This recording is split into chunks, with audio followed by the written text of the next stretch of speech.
Hello बच्चों, आज मैं करती हूँ फैक्टर 2.4 पॉलिनोमियल जो हम कर रहे थे। फोर्थ क्वेश्चन पे फैक्टर है। फैक्टर कैसे करती हैं? फर्स्ट इसमें क्या होता है, जो कांस्टेंट होता है और जो एक्स स्क्वायर की फर्स्ट टर्म होती है उनको मल्टीप्लाई करती हैं सबसे पहले तो, ठीक है। फिर उसको मल्टीप्लाई करने के बाद कितना आया? 12, ठीक है। 12 मल्टीप्लाई 1 कितना आया? 12। और 12 के फैक्टर करने हैं कि जो x का जो कोफिशिएंट होता है ना उसकी बराबर आना चाहिए। तो 12 के फैक्टर करने हैं कि 7 आए, तो 4 और 3 ये दो ऐसे नंबर हैं जिनकी मल्टीप्लाई करोगे तो 12 आएगा, और अगर उनके प्लस माइनस कुछ करोगे तो 7 आना चाहिए, ठीक है। सबसे पहले फर्स्ट क्वेश्चन आप देखिए, जैसे 12 x square minus 7x plus 1, तो फर्स्ट टर्म और लास्ट टर्म तो सेम रहेगी, ठीक है। और ये साइन भी आप इधर ही लिखोगे। तो यहाँ पे दो नंबर लिखने हैं जिनकी मल्टीप्लाई करें तो 12 आए और उनका प्लस माइनस करें तो -7 आए। तो क्या है? 4x माइनस 3x, ये नंबर है। तो दोनों में से कॉमन क्या लोगे? दोनों में से क्या कॉमन आ सकता है? 4x। तो यहाँ बचेगा क्या? 3x minus 1। यहाँ पे जो साइन है वो लिखोगे। इन दोनों में से क्या कॉमन है? कुछ भी नहीं, 1। तो यहाँ क्या लिखोगे? 3x minus 1।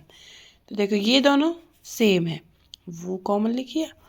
और 4x माइनस 1, 4x माइनस 1, इस तरह से करते हैं फैक्टर। ओके देखिए सेकंड देखो, जैसे है 2x square plus 7x plus 3। तो यहाँ पे जो कांस्टेंट और x स्क्वायर का जो भी कोफिशिएंट होता है उसकी अगर आप मल्टीप्लाई करोगे तो क्या बनेगा? 6।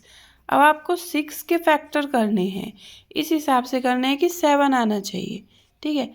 तो फर्स्ट टर्म और साइन और लास्ट टर्म ये तो सेम रहेंगी।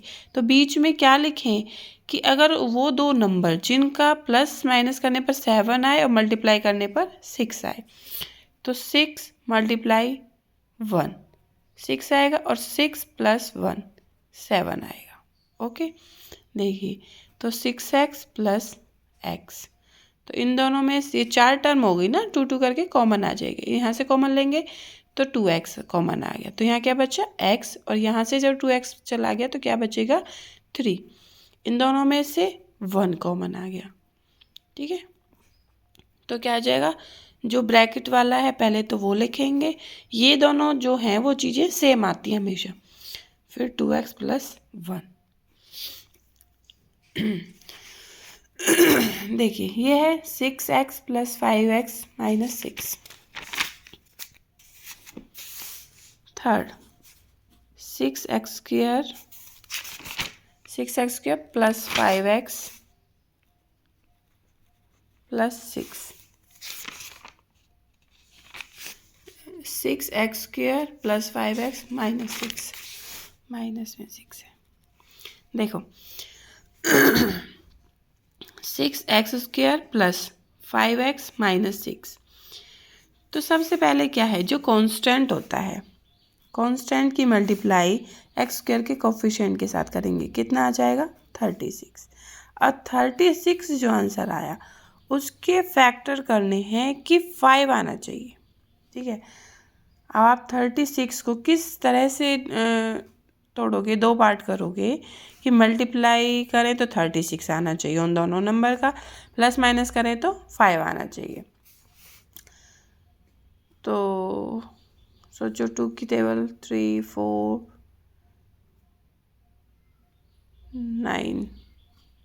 9 और 4 36, ठीक है।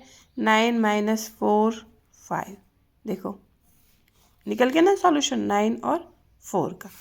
तो आप क्या लिखिए, यहाँ क्या चाहिए हमें? क्या पता कि 9 पहले लिखो 4 पहले लिखो, तो यहाँ आपको प्लस का 5 चाहिए। प्लस का 5 अगर चाहिए तो इसका मतलब है कि 9 पहले लिखोगे 4 बाद में लिखोगे। 6x स्क्वायर प्लस का साइन, ठीक है। 9x माइनस 4x माइनस 6, ठीक है। दोनों में से क्या कॉमन लोगे? 3x कॉमन ले दिया, यहाँ पे 2x प्लस में 3, फिर यहाँ पे जो साइन है वो लिखोगे आप, ठीक है, इन दोनों में से क्या है 2 कॉमन ले लिया। अब माइनस का 2 अगर हम यहाँ से कॉमन ले रहे हैं तो क्या बचेगा 2x प्लस 3। देखो ये दोनों सेम है, इसका मतलब हमारा क्वेश्चन ठीक चल रहा है। 2x प्लस 3 और 3x माइनस 2। ओके, फोर्थ है 3x square minus x minus 4। 3x square minus x minus 4, यही था ना। देखिए 3x square minus x minus 4। Okay, यहाँ पे कांस्टेंट 4 है, x स्क्वायर के सामने जो कोफिशिएंट हो 3 है, मतलब 4 और 3 की मल्टीप्लाई होगी 12। अब हमें 12 के फैक्टर करने हैं, किस हिसाब से करने हैं कि वो -1 आना चाहिए। -1 का मतलब है कि -1, इसका मतलब 3 पहले आएगा और 4 बाद में आएगा, तभी तो -1 आएगा। देखो ठीक है, समझ में आया। इन 3 और 4 की मल्टीप्लाई करेंगे तो 12 आ जाएगा। 3 को पहले लिख दिया, 4 को बाद में लिख दिया, तभी तो -1 आएगा। तो इसका मतलब 3x स्क्वायर, ये साइन यहाँ पे जो साइन लिखा रहता है ना वही लिखना होता है यहाँ पे, ठीक है। तो माइनस चाहिए ना, तो इसका मतलब 4x पहले आ जाएगा और 3x बाद में आ जाएगा, माइनस में 4। फिर इन दोनों में से क्या कॉमन है, x ही कॉमन है। फिर आप क्या लिख दोगे 3x, इससे एक x बाहर आ गया माइनस में, फिर ये 4 आ जाएगा। फिर यहाँ पे जो साइन होता है उसको ही लिखते हैं यहाँ पे, ठीक है। इन दोनों में से कॉमन क्या है 1, तो क्या आ जाएगा 3x माइनस 4। तो जो दोनों में सेम है ना ब्रैकेट में, तो इसका मतलब ठीक है हमारा क्वेश्चन 3x माइनस 4 और x प्लस 1, ये हो गया। अब देखो ये तो है स्क्वायर वाला, अब क्यूब वाला भी तो है। अब इसके फैक्टर तो ऐसे नहीं कर सकते ना, तो इसका सबसे सिंपल तरीका है, सबसे पहले हम लेट कर लेंगे जो भी आपको दी हुई है पॉलिनोमियल, उसको px इक्वल टू में x का cube minus 2x square minus x plus 2, ये आपको क्वेश्चन दिया हुआ है। सबसे पहले हमने क्या दिया, कांस्टेंट, इसमें क्या है कांस्टेंट टर्म, ठीक है,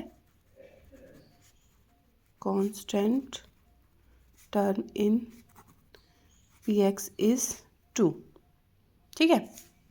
इसलिए फैक्टर्स ऑफ 2 आर, 2 के फैक्टर क्या होते हैं, +-1 हो सकता है, +-2 हो सकता है। 2 किस किस की टेबल में आ सकता है, 1 की में -1, 2 -2, इस तरह से, ठीक है। सिर्फ यही 4 हो सकते हैं। इसका मतलब है अगर ये चारों ही इसके फैक्टर हो सकते हैं, अब ये सिलेक्ट करना है कि कौन सा फैक्टर है, ऐसे तो पता नहीं चलेगा। सबसे पहले है फैक्टर का मतलब है कि वैल्यू पुट करेंगे जब, तो आंसर 0 आना चाहिए। पहले मैंने कराया था कि अगर किसी पॉलिनोमियल का कोई नंबर फैक्टर है तो उस नंबर को अगर उस पॉलिनोमियल में रखते हैं तो आंसर 0 आता है। सबसे पहले हमने 1 पुट किया इस पॉलिनोमियल में, 1 का क्यूब माइनस 2, 1 का स्क्वायर माइनस में 1 प्लस में 2, 1 माइनस 2 माइनस 1 प्लस 2, 2 से 2 कैंसिल हो गया, 1 से 1, देखो 0 आ गया ना। इसका मतलब क्या है कि x minus 1 is a factor of, जो भी आपको ये पॉलिनोमियल दी हुई है उसका ये फैक्टर है। ओके, यहाँ तक देखिए, यहाँ तक क्लियर हुआ। ओके, अब इसके बाद ये अगर इसका फैक्टर है तो अगर हम डिवाइड करेंगे इस नंबर को, इससे डिवाइड करेंगे, ठीक है, इस पॉलिनोमियल से, तो रिमाइंडर 0 आएगा। तो देखो डिवाइड कैसे करते हैं, जो फैक्टर था x माइनस 1 फैक्टर था किस चीज़ का था, x का क्यूब। अब फैक्टर आप कैसे निकालोगे, डिवाइड करके। देखिए अब x माइनस 1 को इस नंबर से डिवाइड करना है, तो पहले x, इसका जो x है इसका x स्क्वायर क्यूब है, तो इसको इसके बराबर लाने के लिए आपको क्या चाहिए, x स्क्वायर चाहिए, तो x स्क्वायर से डिवाइड करोगे, x स्क्वायर से इस पूरी टर्म को करोगे तो x का क्यूब माइनस में x स्क्वायर आ जाएगा, फिर साइन चेंज होंगे, ठीक है, -2 और ये क्या है प्लस का 1, तो माइनस x स्क्वायर, ऊपर से एक टर्म ले ली, ठीक है। अब इन दोनों को बराबर लाने के लिए आपको क्या चाहिए, माइनस एक्स की ज़रूरत है, तो माइनस एक्स से आप डिवाइड करोगे तो माइनस एक्स स्क्वायर, फिर माइनस एक्स को पूरे से करेंगे ना, फिर प्लस में minus x minus one plus का x, plus minus cancel, minus में 2x, ऊपर से प्लस का 2 ले दिया। फिर इन दोनों को बराबर लाने के लिए माइनस का 2, तो आपको क्या चाहिए माइनस का 2, माइनस का 2x, माइनस माइनस प्लस का 2, प्लस माइनस कैंसिल हो गया, 0 आ गया। ठीक है, तो इसका मतलब जो px आपको दी हुई है x का क्यूब माइनस में एक्स स्क्वायर माइनस में x प्लस में 2, उसका एक फैक्टर तो x माइनस 1 है। उस फैक्टर से जब हम डिवाइड करेंगे तो जो यहाँ पे क्वेश्चन है उसको लिखेंगे आप एक्स स्क्वायर माइनस में x माइनस में 2। अब देखो ये तो सिंपल है, ये तो आपको आता है स्क्वायर वाले का फैक्टर करना। ठीक है, देखो इसका फैक्टर कैसे करोगे, तो देखो कांस्टेंट क्या है 2, एक्स स्क्वायर के सामने क्या है 1, तो क्या है कि 2, मतलब आपको 2 के ऐसे फैक्टर करने हैं जो -1 आए। तो इसका मतलब 2 माइनस का 2 और प्लस का अगर 1 रखेंगे तो माइनस का 1 आ सकता है। ठीक है, माइनस का 2 होना चाहिए और प्लस का 1, लेकिन 2 और 1 की मल्टीप्लाई करेंगे तो 2 आ जाएगा इस टाइप से। तो एक्स स्क्वायर फर्स्ट टर्म तो ऐसे ही लिख दिया, ये साइन भी ऐसे ही रहेगा, लास्ट साइन भी ऐसे ही रहेगा, बीच में लिखना है तो पहले कौन सा लिखेंगे माइनस का 2 लिखेंगे और फिर प्लस का x लिखेंगे। ठीक है, x माइनस 1 बड़ा ब्रैकेट, फिर इन दोनों में से क्या कॉमन है, x ही कॉमन है, यहाँ क्या बच गया x माइनस में 2, यहाँ पे जो साइन होता है वही लिखते हैं, इन दोनों में से 1 कॉमन है तो x माइनस 2, x माइनस 1। ठीक है, फिर ये दोनों ब्रैकेट सेम है, मतलब क्वेश्चन हमारा ठीक है, x माइनस 2 और x प्लस 1, ये देखिए। ओके, देखो ये क्वेश्चन था, सबसे पहले हमने क्या ले लिया, इसको पॉलिनोमियल का नाम दे दिया, फिर कांस्टेंट टर्म फाइंड करी 2 है, लास्ट टर्म कांस्टेंट होते हैं ना जो बिना वेरिएबल के होता है वो 2 है, फिर 2 के factor plus minus 1 plus minus 2 है। सबसे पहले हमने 1 लिख के देखा, ठीक है, 1 वैल्यू पुट करी 0 आ गया। अगर सपोज करो 1 नहीं आती तो आप -1 रखोगे, अगर -1 से नहीं आती तो 2, फिर -2, मतलब इन चारों में से ही एक नंबर ऐसा आएगा जो आपकी दी हुई पॉलिनोमियल को 0 बनाएगा 100%। ओके, तो सबसे पहले हम 1 से स्टार्ट करते हैं, पहले 1 लिखा, फिर माइनस, फिर 2, फिर -2, इस टाइप से धीरे धीरे स्टेप टू स्टेप। फिर अगर ये 0 आ गया तो इसका मतलब x माइनस 1 ये क्या है, फैक्टर है इस पॉलिनोमियल का।